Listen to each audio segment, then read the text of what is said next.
All right, Christy, how are you doing? I'm doing well. How are you, Colin? Doing well. Give me 3 seconds here to fix the stream images. Switching over.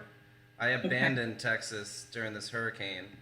I'm up in Charleston, South Carolina Oh, okay. I right spent some now. time away. So you can't see my face, but if you're on the YouTube live stream, then you will be able to. So I apologize for that. But anyways, we're excited to have you on. Excited to have you as a candidate. Thank you very much. And I appreciate you inviting me to this incredible event. I Yeah, think of it's course. a full day of speakers speaking on behalf of women in the liberty movement is amazing. So I'm very honored to be here. Yeah, well, we are very honored to have you. I mean, so first off, just who are you? Tell us a little about yourself and what's Okay. going on with your race and how it's going. Yes. Well, Christy Mowrey. I have been in Texas about 16 years. I lived many places. My dad was a Navy pilot, so of course I moved around a lot. From those experiences, I built a lot of resilience and got to know people from different areas. I was born in California, different states, and I think it gave me a very good sense of wanting freedom, growing up in sort of that lifestyle. Um, I went to a liberal school in Bellingham, Washington, in the western part of Washington State, and that sort of also motivated me to get more involved with the liberty movement. Particularly, I started. It wasn't a straight path, but I started out with the Republicans, took a little detour to the Constitution Party, and now I'm wholeheartedly committed to libertarianism. And that is, primarily because I've seen how government negatively impacts nearly every aspect of our life, especially as a mother of three, a business leader, and an educator. You name it. And as a single mother, even, I mean, every single thing that we do, it seems like government has been a hindrance rather than something to help us. And we know this. I mean, this is the way I was raised, and my character is that we need to individually take responsibility for ourselves, our families, our livelihoods, and not rely on the state to provide anything for us, or the state doesn't owe us anything. And that is sort of the way that I've done business, raised my family, and that's the way that I lead my school, Liberty Private School here. I had about 40 employees pre-COVID, and Right. I still have about 25, and primarily women. I feel the responsibility of coaching those women, just like the kids in the building, and helping them see why liberty is so important to fight for. We don't need to be ruled by authoritarians. That's not how I parented, and that's not how I run my school with my teachers. So I just want to be a good example and fight. And I really got to the point last year where I wanted to do more. And I have this fantastic Colin County Libertarian Party group who are just so encouraging and motivating, and they welcomed me in several years ago without judging that I came from a different so that's really helped, and they encouraged me to do this. And I don't really feel I can be like on the sidelines just on Facebook or sharing. That's all great and good, but I want to be doing more, and I want to inspire people to do more, because it's not enough to fight for liberty for myself. I know in my lifetime, we can fight for what we can, but it's more important that we pass the torch to future generations, to posterity. I want my kids to carry this on, and so far so good. My oldest is an attorney now, and she's definitely on that liberty train. She's seen it too with her in her college, fighting against some of this collectivism. So that's who I am. I probably rambled on a little longer No, it's about fine. that. That brought me to this place where I just want to do more. And if anything solidified it probably is COVID-19 and all of the more mandates and government regulations thrown at us, seeming to me to make our problems worse. by not utilizing the private sector and the free market to solve this problem, and instead just create more mandates and authoritarianism, it solidifies the fact that we're going about everything wrong. And I want to see that changed. Are you a native Texan? No, I've been here about 16 years. Yeah, I grew up with the military. My dad was a Navy pilot, and so I moved all over the place. But I do love it here. We're still somewhat free, maybe not as free as we think, but we're going to work on that, right? Yeah, we got all the oil money. It's going to be fine. Yeah. Let's just become one country. It's the Texas move it. But okay, cool. So what kind of pushed you through your journey of coming from the Republican side to the Constitutionalist to the Libertarian? Is there anything that you felt more attracted to as a woman within those parties, or were there certain issues that really crop up again and again with you?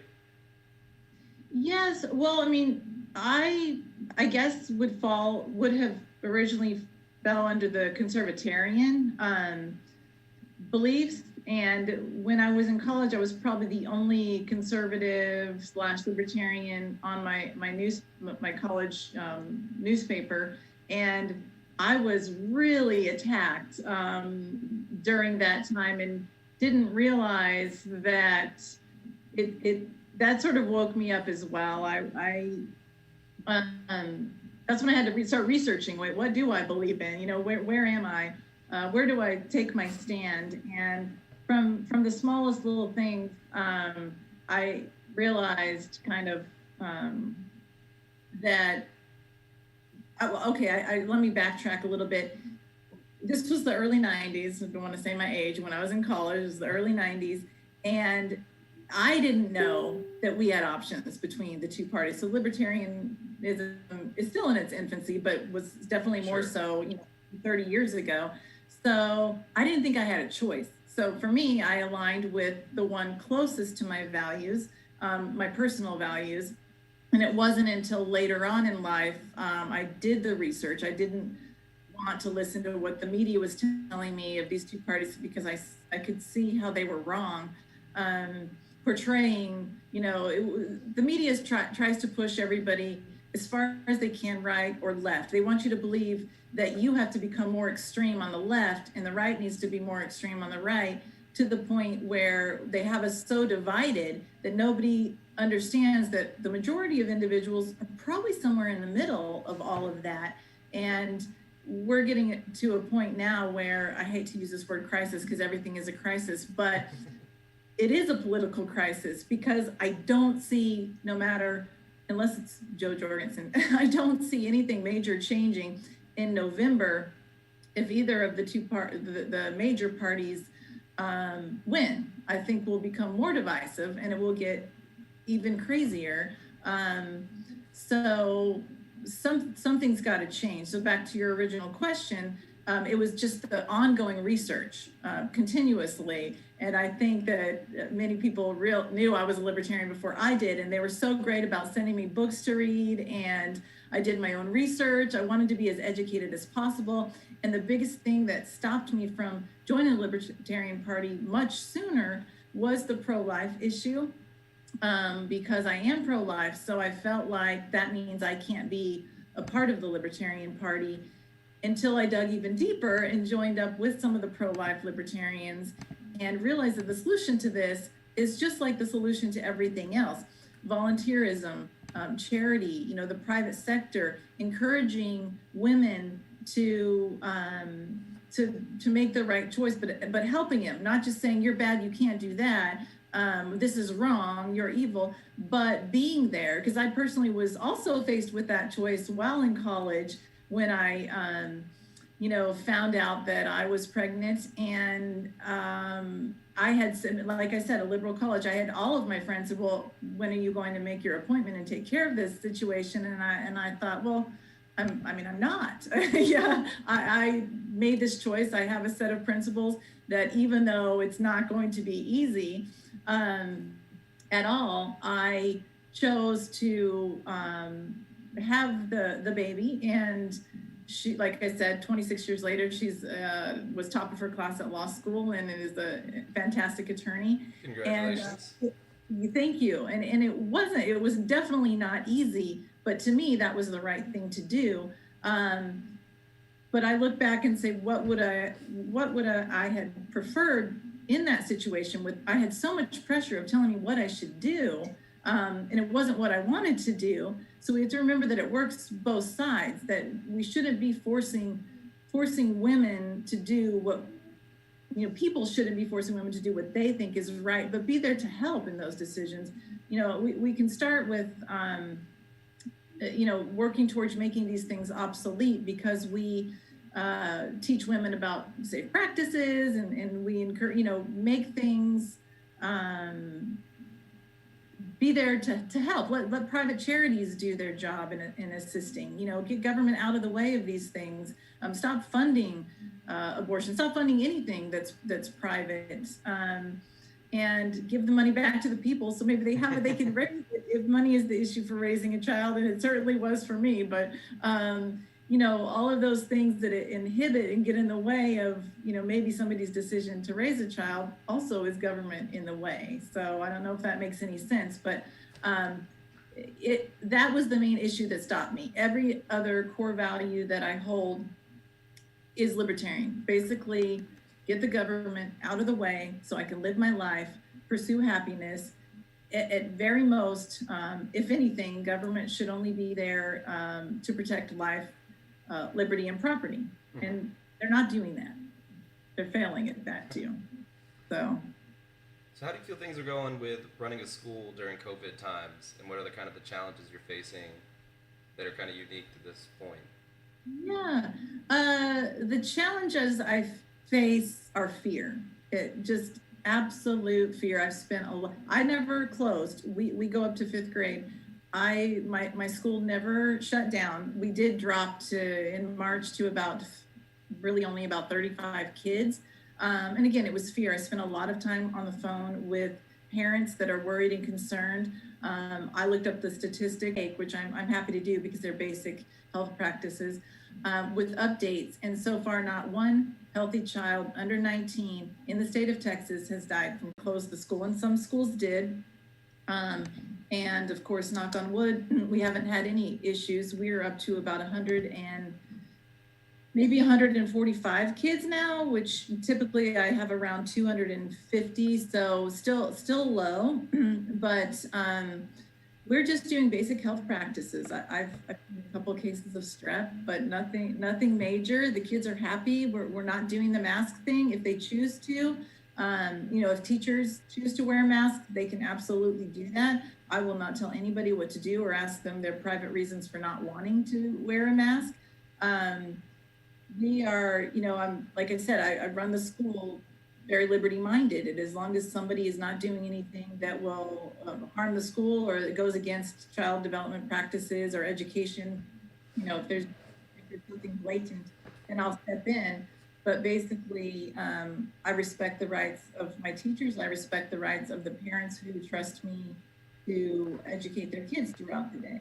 So, we went down in revenue, but I did a little bit of layoffs, but we are resilient, and we're still one of the fullest schools in North Texas, last I heard. So we're just going to keep doing what we're doing. Well, heck yeah, man. So it's Women's Equality Day. Can you tell me a little bit about your thoughts on women equality, both as an educator and now as a politician and just as a Texan in general? Yes, well, I mean, we've come a long way. There's a long way to go, but I think that thanks to the women that came before us, before me, I have a lot of gratitude towards the women that paved the way and the strong leadership where they didn't just go with the status quo. They didn't accept things that weren't right. They wanted to do more with their lives, and they fought for it, from the right to vote to in the boardroom.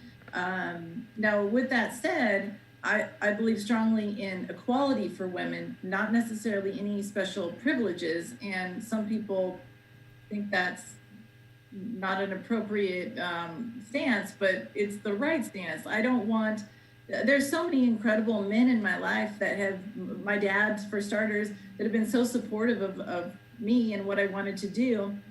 I think sometimes we push things a little too far. I see this in family court systems too, and this is changing as well, but where we're not looking at a fair perspective on things, but we take it a little too far, and then we're not being fair to the men. So I believe absolutely in equality, and I think we're getting better about that. But there's a long way to go, and I think the best way to keep that, like I said, torch going is to educate our kids and our daughters. And again, I'm in an industry where at this point, although it hasn't always been this way, all of my staff are female and women, and they come to me with sometimes with their problems that are unrelated to school that they just want advice on. And it is, they feel beat down by the system for whatever reason. And I just try to motivate them that, hey, you're responsible for yourself. You can do this. You are powerful. You are smart. You're beautiful inside, and you can take on the world. And so I'm glad that a lot of the legwork is done before us, and we just need to make sure we keep that fire going. Yeah, interesting. I think we've kind of it's a pendulum effect, like Larry Sharp was talking about. Like a lot of things that we have with Jim Crow laws were a reaction to bad laws and bad policy we've had before that. And right. We've kind of reached a point of almost equality under the law. And there's still things that obviously need a lot of work and a lot of updating, and some of these things probably took way too long, but they're here now. And as you said, I think one of the other interesting parts about, you said it's more about preserving liberty for future generations. And that's where I think a lot of the politicians of the day kind of get caught up in winning 2020 or 2022 or 2024, and they get caught in the races. Whereas you've obviously tried to find a party that you found foundational roots, or just kind of somewhere you felt consistent with the platform about the libertarian side. But yes, yeah, most definitely. I think that we need to get away from this collectivism way of thinking and go back to teaching kids to think for themselves, not what to think, but how to think, and how to think with an open mind, and how to respect others. I think that's a big part of libertarianism as well, where we need to stop judging and assuming that we're right, because I guarantee you there are families and people out there and women who feel as strongly about their views as I do about mine, and I might not want to take that same path. I may not agree with everything that they do, but we can never make any kind of positive change if we don't respect and listen to other people, because like nobody's going to necessarily at my age change my mind. I've pivoted a little bit here and there based on just what I've knowledge and learning and educating myself. But for the most part, on my core beliefs and fundamental principles, they're set. They're pretty set in stone, and nobody's really going to change that. But when we can talk to each other and share why we feel a certain way, my reasons behind it, and again, as a pro-life libertarian, I don't want to come in and take away anybody else's right. I want to show you why defunding these things and being there and removing regulations to private charities that want to help, that's a better approach. Make things obsolete based on, helping people rather than more laws and more mandates and saying no and being divisive and attacking people. That is not solving anything. That's created, that's creating, more problems. I have not seen this country in the 30 years that I've been paying attention to politics as divided as I do right now, which is alarming. And I saw this before I decided to run last year, before COVID, before really the riots, the Black Lives Matter, before all of this really started coming back. Not a great 2020 year. I saw that we were divided, but after that, it is incredible to me how divided we've become based on whether it's mask mandates, vaccinations, the police brutality, and it seems like it's just a lot of fear. and divisiveness. And that's what we need to stop. That's what we need to teach our kids at this age, from our littlest kids, to have a little empathy and respect, and be able to talk about these problems. And I do believe changing the future starts with our kids. It starts with our youngest. We're not in a great place, but there's been many times in history when this country and across the world, people have been in pretty bad places, and they've come back from it. So I know that we will when we get a little more liberty and a little less government. I can hope so. We have a question actually from one of our viewers. It's, how do you feel about school choice or charter schools? Oh boy, how long do I have?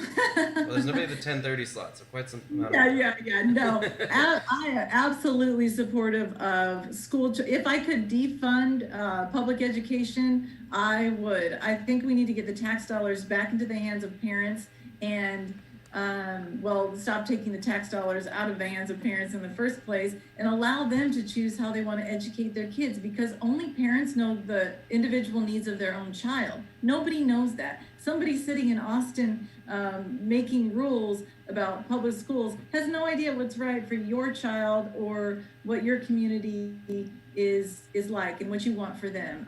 Every child's different. Some might want to go to trade school. I spoke about my 3 kids, and my oldest being an attorney. My second daughter is going to school in Portland at Portland University. She's an artist. She runs an art gallery. She's able to make a living off of this, sort of. She's not going to make as much money as my old.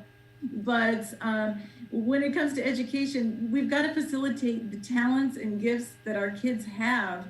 And that is not done through public schools, where it's just this one size fits all box with a lot of testing and a lot of collectivism, which, public schools were modeled after the Prussian model, which was intended to make people, to train kids to submit and get in line, and really train them to be in the Army later in life.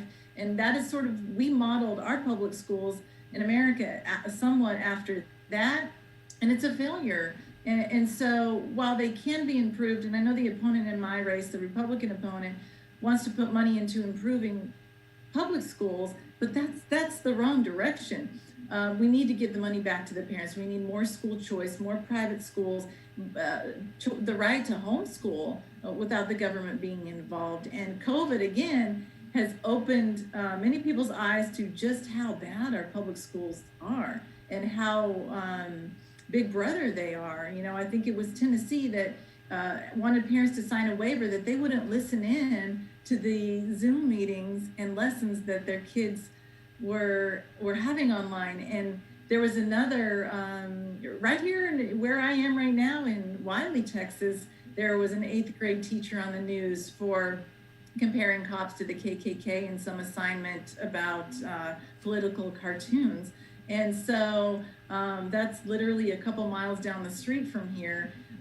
So we've got to be very careful about just handing our kids over to this government system, which teaches a lot of propaganda and things that we may not be aware of. And truth, my kids did go to public schools, but I was very actively involved in those schools.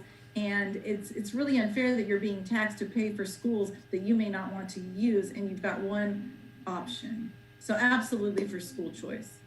Well, it seems like there was a time to talk about it. The COVID times might be the most interesting time, when you have all the schools being closed down, a lot more parents having to at least take in homeschooling for the next 6 weeks in a lot of places. Some are open. It's different across every state, every country. But there's been a big push more towards the free range kind of school kids movement. But you're running for a federal office, right? Yes. So we're really not supposed to talk about running for office too much here on this. Right. We just want to talk about women's rights and those kind. I just think it's interesting from your position, both as leading a school directly, and just the times we're in, of how can we set kids up for a better future than what we're doing now, which seems to be put a lot of emphasis on these tests, then go to college, get these grades, and then go into the workforce. For a lot of times these jobs are becoming more and more obsolete as technology changes so quickly. And they're going to have to deal with more adaptions within the workforce than probably anybody of our lives is having to deal with the embrace of technology. Right. I agree. And I think that whether we like it or not, whether it's good or bad, the fact is women are typically the ones to make these education decisions for their kids, whether that be to stay home with them those first few years or homeschool, private school. Typically now dads are, again, very involved in a huge part of their kids' lives, but women are typically the ones that make those decisions. And especially for single women who, they own, well, such as myself, and, I own my own home and I'm taxed and I fight those taxes all the time. And they're probably sick of me at the tax office saying, I'm ready for your fight. But just the fact that the money is taken out of our pockets that we worked very hard for and is forced to pay for public schools is just, to me, morally and ethically wrong. We accept it. Because that's how it's always been. But every year they're taking more and more and more, and they're taking away more of our choices. And it's time to stop that. We've got to put an end to that. And education would be, it will be one of my biggest focuses, because I think that's how we change the world. We have better educated kids, free thinking kids. And I, like you had mentioned, I think a little while ago, free range parenting. That's absolutely how I raised mine, and that's my philosophy on early childhood and education. Is we need to let kids experience failure. We need to teach them to fight. They need to have empathy for others. There's so many things we're missing when it comes to education.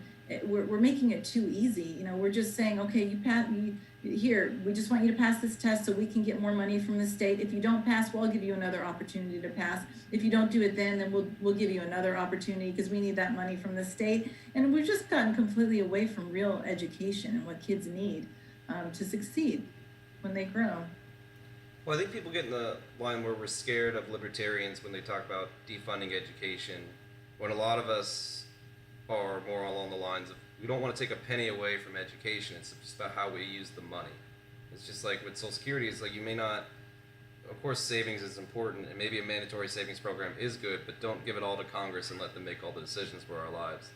And same thing with like the Texas legislature. You can't really have 170 guys deciding what millions of children need to learn on a regular basis. And you're so far distanced from the classroom when you have the lawyers and the politicians deciding everything that needs to happen with schools. And of course, you have a massive lobbying groups and the unions that protect teachers, and there's lots of different issues when it comes to education. How do you feel that libertarians could reach out to those people that do want to embrace new options and lots of different choices without scaring them or taking away the bite of saying we want to take money away from public education? You know what I mean?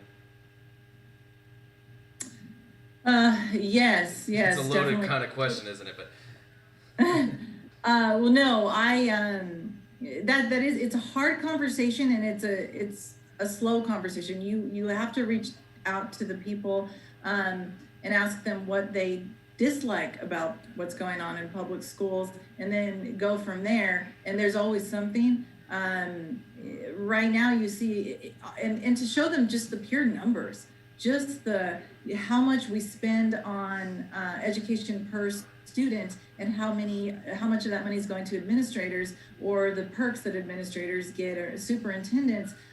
We have a few here in Texas that are making over $500,000 when you include their benefits and salary. And some may say, well, they're worth it if they're doing a great job in public schools and all these kids are doing wonderful and going off and being successful. But the truth is, they're really not. There's not a lot of very successful public school districts in Texas that would be, a good example to the rest of them. There's some that do okay, but the amount of money that we spend is absurd. And I apologize, I can't remember the name of this. I believe it's out of North Carolina. A libertarian, had started a private school where he was able to educate the students, and they got a very high quality of education with very minimal expenditure. I think it was around $5,000 a year. Whereas John Stossel, I think they're like Excalibur Academy. That sounds about right. Yeah, and they did it in such a I guess, innovative way that made perfect sense. If you cut the cafeteria, you cut the the bus, you cut the bus runs, which they're doing already here. They cut that out to save money. The districts are all trying to save money, so they're making a lot of cuts and asking for more money because of COVID, which doesn't make a lot of sense because they have less expenditures. But the system in North Carolina was brilliant because if you look at the way public school system is right now, it's really run in a very socialist way. And I don't mean that to say that we don't need to take care of our kids, but a lot of excuses for not being in school or closing schools, the reason why some on the left wanted to reopen was because they were worried about the kids not getting their free lunches. Well, if it's about free lunch and all of these things, that can be a different approach. We can probably do that through private charities and free market solutions to get these kids what they need who truly need it. But public schools shouldn't be just a place to go get all your your food and your shots and whatever else. Right. So there's so many. If we just got down to basic education in the schools, we could cut a lot of expenses and have a better quality education for our kids and get away from this. If you look at the real actual amount of educating in a school day, it's so minimal, but kids are there 6, 7, 8 hours a day. Completely unnecessary. They could probably get everything that they learned in one day done in about an hour. And I think that's been more apparent than ever with parents now seeing how much they're actually doing in their lessons with this online learning. Of course, that's not at your school, right? Say that again? They can take it a little bit more than that at your school, right? I guess it's more about teaching them how to challenge themselves and yes. And we, like I said, we go to 5th grade, but we took any public school student when the schools closed were welcome to come to my school. And we had about maybe 25 that opted into that program. We took field trips. We did real life learning. We just kept going, and they did science experiments. They had free play. Everything in their lives really stayed pretty completely normal. Which is how it should be, because that this whole COVID thing, as far as kids go, it has a very minimal impact on their health. So we owe it to our kids to keep their lives going. And so yes, at my school we kept them busy and challenged, and I use a Reggio Emilia approach, which is they can spend as much time on an area of interest as they would like, and you can start to see. I've seen it, as an educator for 25 years, even before I was running the school as the executive director. When I was teaching in classrooms, you could see kids just their faces light up and their interest in certain areas. And I follow some of those kids years later, and they're still doing something in the field with what they had this interest in when they were little. And so it's just amazing to watch, and that's why I've seen it work, and I've seen it with my own kids and the kids that I've taught, which has probably been 1,000 or more over 20 years. When you focus on their talents and interests and get away from all this other stuff that public schools try to squish into their day that has nothing to do with education, we can do better. Yeah. So do you think if you had like $10,000 per child, which is about what Texas spends, do you know how much is your school tuition? Do you generally know? Like, you don't have to say it's like crazy. Yeah. Well, for our students that came from public schools, 'cause again, we have our after school program, we go to 5th grade. It's about $200 a week. So significantly cheaper than what public schools are spending on kids. That's almost as cheap as we spend on daycare. It's like $180 a week. But Yes. And many of our teachers have masters or working on PhDs. They don't have to have certifications here.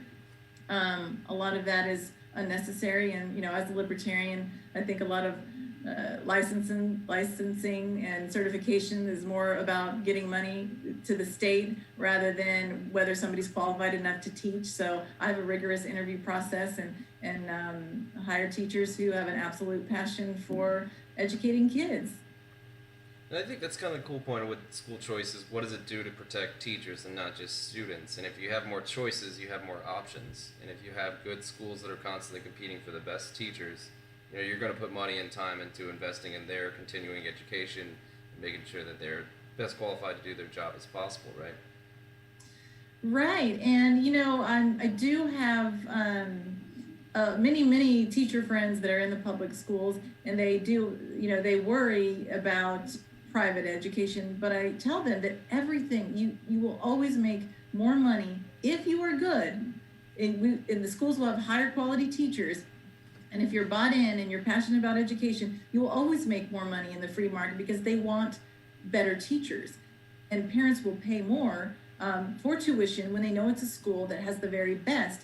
And many times, and not all, our public schools keep bad teachers for way too long because of it's very difficult with the unions in some states and other things in the way to fire a bad teacher. So basically, taxpayers are paying for a teacher to be there that's not doing a fantastic job, and the process is difficult to fire them. In the free market and private industry, you can fire away and replace them with somebody that's better. So yeah, I don't think anybody who's in education for the right reasons should be concerned if we went to full-on private education. I think they should be thrilled about that because it would be a better for your work environment, and ultimately they would make more money. So what would you say are the biggest improvements that we could make if you had 2 or 3 good policies? What do you think you would focus on that would help more with women's rights than anything else, or generally what you're passionate about? It doesn't have to be just women's rights. Yeah. 3 big things to focus on. Well, one, we need ballot access everywhere. We need to be able to get women on the ballot, not hinder, like right now, as everybody knows, we have 2 men, arguably with not the best character, running for presidents. And then we have this incredible woman, Dr. Jo Jorgensen, who isn't even given an opportunity to speak on the debate stage. And we know why, because once the world hears her speak, people will jump on board. She's got some amazing, brilliant ideas, and it comes from her life experiences too. I know she stayed at home with her kids for a little while, and now she's a professor, and she's had this cumulative experience as a woman that can make her a better leader. And I hate to say that, because every time I say, well, women have these traits that can make them great leaders, it doesn't mean men don't. They absolutely do.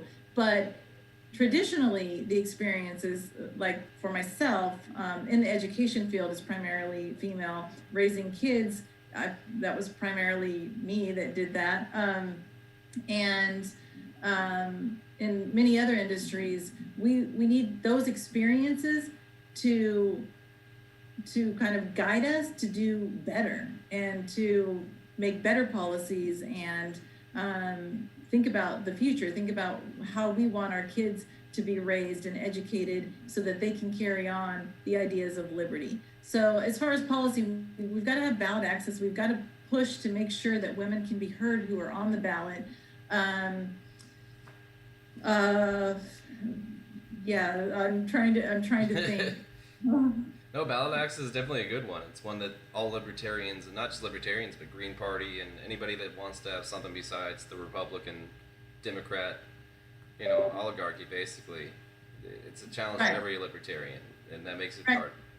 And just opening up these conversations, with the money, and I've seen this recently, but I'm not going to comment on it, but the Democrats and the Republicans will try to do anything in their power via the courts or to stop these third parties, candidates, libertarians, particularly in my case, from speaking. I've reached out to try to get in a debate with my 2 opponents, the Democrat and Republican, and to no avail as of yet, but I can't even have that conversation. So we've got to fight to open the doors so that we can have those conversations. And I know that it's a powerful machine that is against us when it comes to this, but we've just got to keep fighting that establishment and one at a time if need be, just one person, one conversation at a time, and maybe that person will carry that conversation on and get motivated to do more and so on and so forth till the movement grows and they don't have a choice but to listen to us. Well, it seems that's happening. People like Rachel Maddow and stuff call us libertarians a bunch of toxic white males that live in our basement with our moms. Did you feel like coming into the liberty movement like you were pretty welcomed into the party and what was going on? Felt like you had a voice here? I really did. And I was extremely nervous because of coming from the Republican Party, again, in the Constitution Party, that I would sort of be labeled as somebody who, I don't know if the word is too stiff or too conservative or I think that just I had to get to know, and build that trust with people within the party. And I was, like I said before, I was so welcomed with my Colin County group. They were incredible. And just with the whole education piece. And what I've seen, I've been at dinner parties I was at one with an elderly lady. She lives on a golf course, and she said, "Do you want to smoke some pot?" And I was like, "Well, I don't really do that, but you're the most conservative lady you've ever met." And it's those experiences, and that's when I was like, if this helps her with her hip problem, why is this illegal? It's absurd. Like this, we need to fight and stop putting people in jail for these victimless crimes. And I guess just about anything else, I think maybe I'm more libertarian than some of the ones that I've met at the party. Not, like I'm heading toward, the more government Sure. involved with our lives, the more I'm getting to those anarcho-capitalist ideas. But because you just, you realize that everybody, again, like I said earlier, has their own idea of what their pursuit of happiness is. They have their own ideas of, their own sense of morality. And so long as you're not harming somebody else, hurting somebody else or their property, let's live our lives and let's respect the choices that others make. And again, get the government out of the way so we can do that to the very best of our ability. Huzzah, man. That's the original American attitude. Of just mind your own business. If you're not hurting anybody, you have the right to live your life the way you want to. It's just Right. interesting to see more and more people, because I come out of hardcore Republican politics myself, and then went around Ron Paul and then went to like the Bernie side, and I've kind of been in the libertarian middle for a while. And I probably hail now more from the left libertarian side, which is an interesting place to come through when you live in Texas, which is traditionally very conservative in that, but it's a very wide-ranging population, and there's a lot of people that have a lot of different views. Well, I'll tell you, especially with Governor Abbott, being a Republican, the Republicans they've been a little bit split, but I think we're seeing a little bit more of that. And I hope that works into the favor of the Libertarians, one, for bringing people who are disgruntled with the party and probably, like myself, have always been Libertarian, but had a few issues that stopped them from jumping on the train full on board. But I think they're seeing how even the draconian measures of the Republicans in office have impacted them in such a negative way that they're really no different than the Democrats in some ways, whether it's red flag laws or the business shutdowns.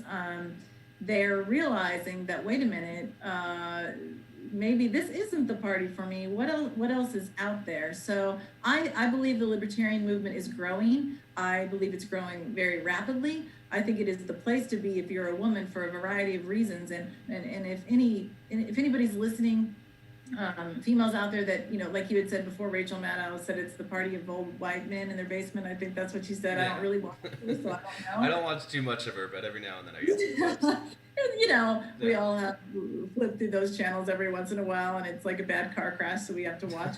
But I would encourage any woman who's on the fence there, or I think there might be a lot of Republicans watching this right now. I do have a lot of Republican support who are mostly from the Tea Party movement right now. I think I'm again, we're not talking about the race, but I'm polling pretty high compared to where normal libertarians might be at this time.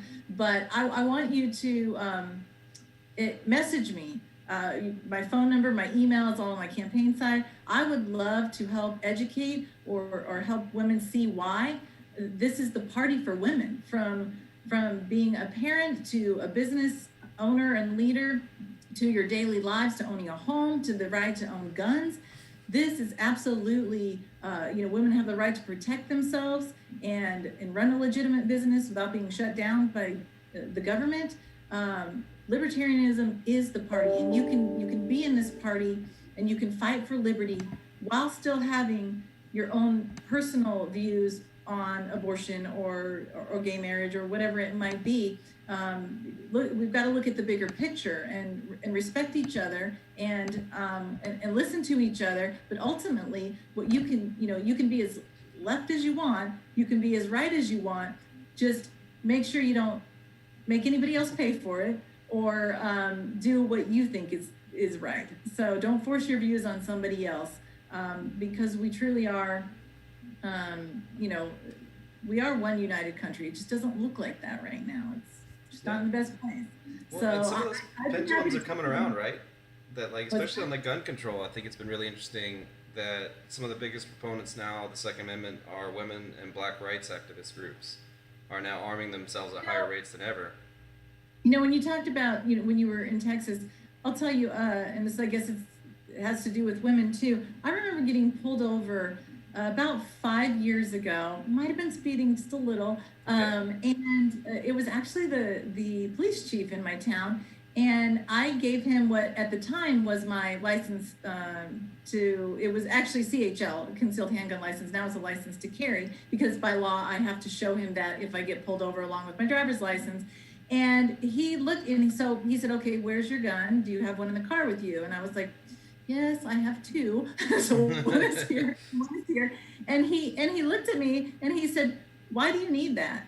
And I was like, "Why do I need what?" And he said, "Why do you need this concealed handgun license? Why do you need to carry a gun?" And I just thought that was the weirdest question. Yeah. And because I have the right to defend myself. And it was almost like, I wonder, would he have asked that same thing to a man that he pulled over, a Texan with guns in his truck? I don't think he would have.